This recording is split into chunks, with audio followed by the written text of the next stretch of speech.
L'air du soir au centre-ville de Portland portait le parfum des feuilles d'automne et la promesse lointaine de la pluie. David Harrison était assis seul à une table de trottoir devant le café Bellacor, observant la ville retrouver son rythme familier, celui des navetteurs du soir et des premiers dîneurs. À 62 ans, il avait appris à apprécier ces moments de calme entre deux réunions, lorsque les exigences de la direction de Harrison Industries semblaient s'estomper à l'arrière-plan. Les pâtes Arbia reposaient à moitié terminées dans son assiette.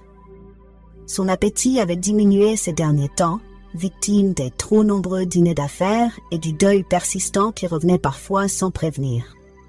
Cela faisait 2 ans que Patricia était décédée, et même si les aspérités de la douleur s'étaient adoucies, les repas solitaires restaient incomplets. David jeta un coup d'œil à sa montre, une Rolex vintage que Patricia lui avait offerte pour leur 25e anniversaire. La réunion du conseil n'avait lieu que le lendemain matin, et sa chambre d'hôtel n'avait rien d'attrayant.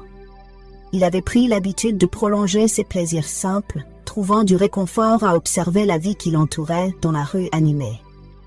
Une jeune femme s'approcha de la terrasse du café, avançant avec précaution, comme si elle portait quelque chose de précieux. Elle tenait un bébé contre sa poitrine, enveloppé dans ce qui semblait être une couverture tricotée à la main.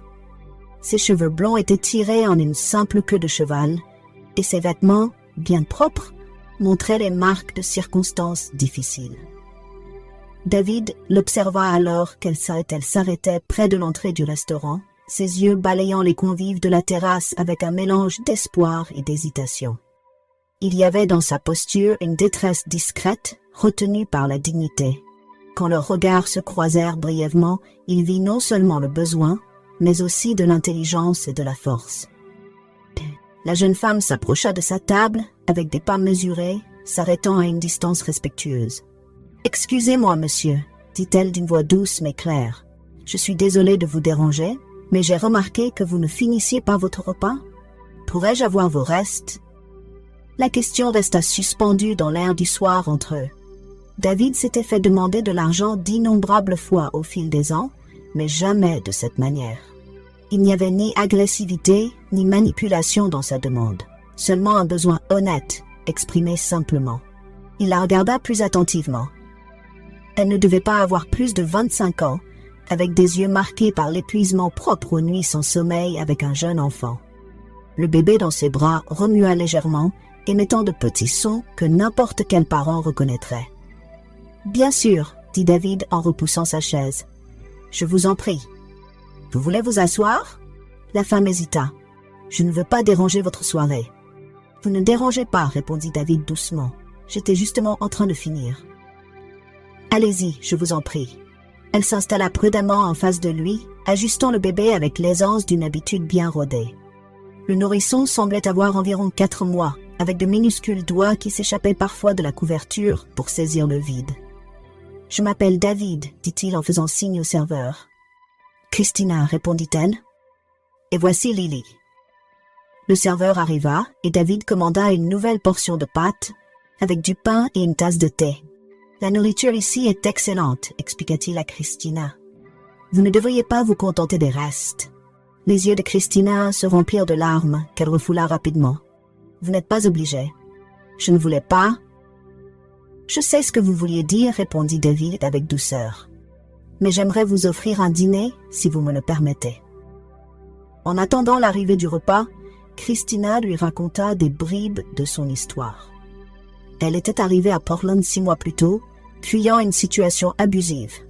Elle avait trouvé un emploi dans un dîner, mais les horaires étaient instables et la garde d'enfants coûteuse. 2 semaines auparavant, le dîner avait soudainement fermé, la laissant sans revenu.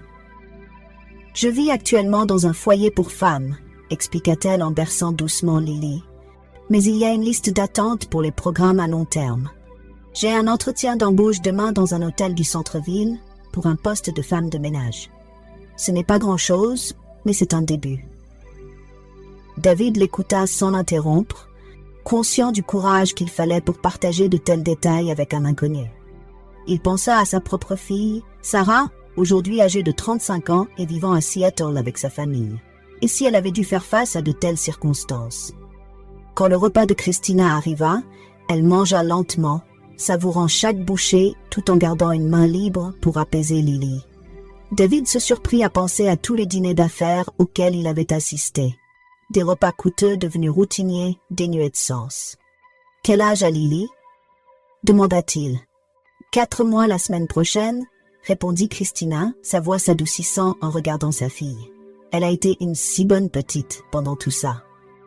Parfois, je crois qu'elle comprend que nous vivons ça ensemble.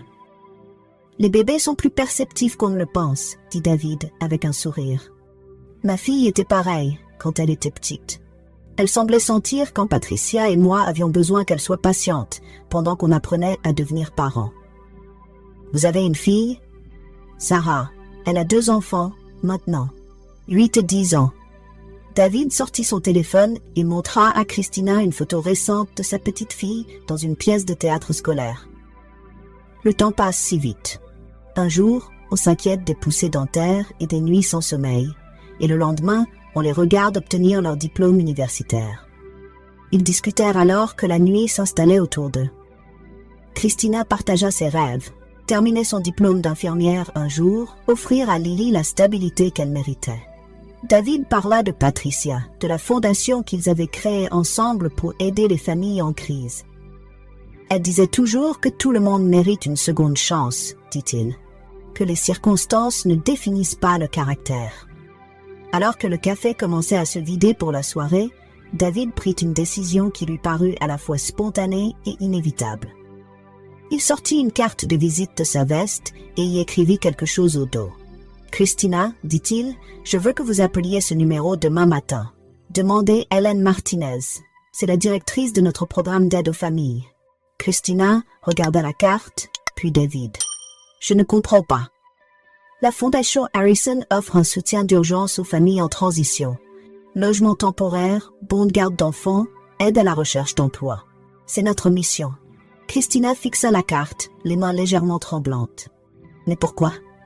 Vous ne me connaissez même pas. » David resta silencieux un moment, observant Lily qui ouvrait les yeux, regardant autour d'elle avec l'émerveillement flou de l'enfance.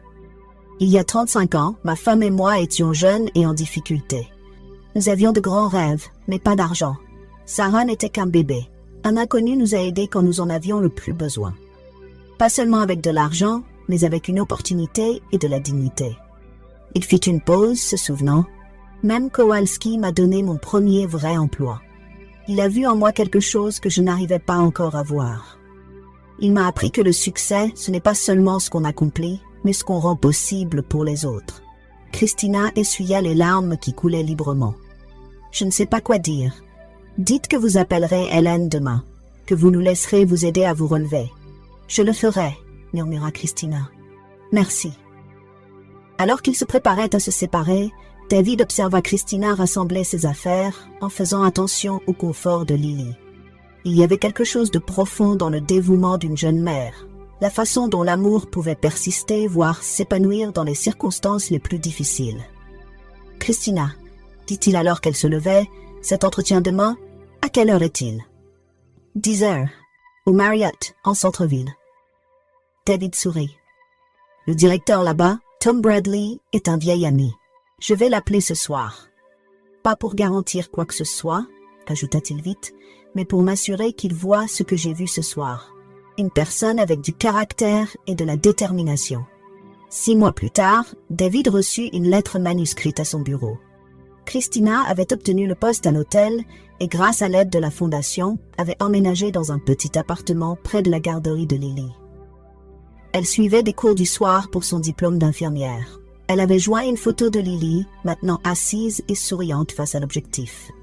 « Monsieur Harrison, je pense souvent à cette soirée.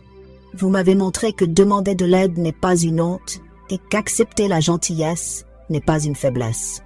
Mais surtout, vous m'avez montré qu'il existe encore des gens qui considèrent les autres comme une famille, pas comme des étrangers. J'espère pouvoir un jour transmettre ce que vous m'avez donné. Pas seulement l'aide concrète, mais le rappel que nous sommes tous connectés, que chacun d'entre nous compte. » David replia la lettre avec soin et la rangea dans son tiroir, à côté de la photo de Patricia. Il repensa à cette soirée devant le café, comment une simple demande de reste lui avait rappelé quelque chose d'essentiel sur la connexion humaine et sur le privilège de pouvoir aider. Ce soir-là, il appela Sarah à Seattle. « Je pensais à la phrase préférée de ta mère, lui dit-il, celle sur le fait que tout le monde mérite une seconde chance. Et alors, papa? » Je crois qu'elle y aurait ajouté quelque chose. Que parfois, offrir une seconde chance à quelqu'un, c'est aussi s'en offrir une à soi-même. Alors que David regardait les lumières de la ville par la fenêtre de son bureau, il se rappela combien les moments les plus significatifs arrivaient souvent sans prévenir. Le courage d'une jeune mère demandant de l'aide.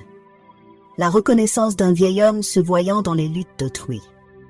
Le miracle simple de la bonté humaine reliant des inconnus au-delà de leurs différences. Parfois, comprit-il, ce qui semble être de la charité est en réalité une grâce, offerte et reçue des deux côtés. Un rappel que nous sommes plus semblables que différents, et que nous ne sommes jamais vraiment seuls, tant que nous restons ouverts à la possibilité d'une connexion. L'air du soir portait toujours le parfum de l'automne et la promesse de la pluie. Mais désormais, il portait aussi le souvenir d'une conversation qui avait changé deux vies, une action bienveillante à la fois.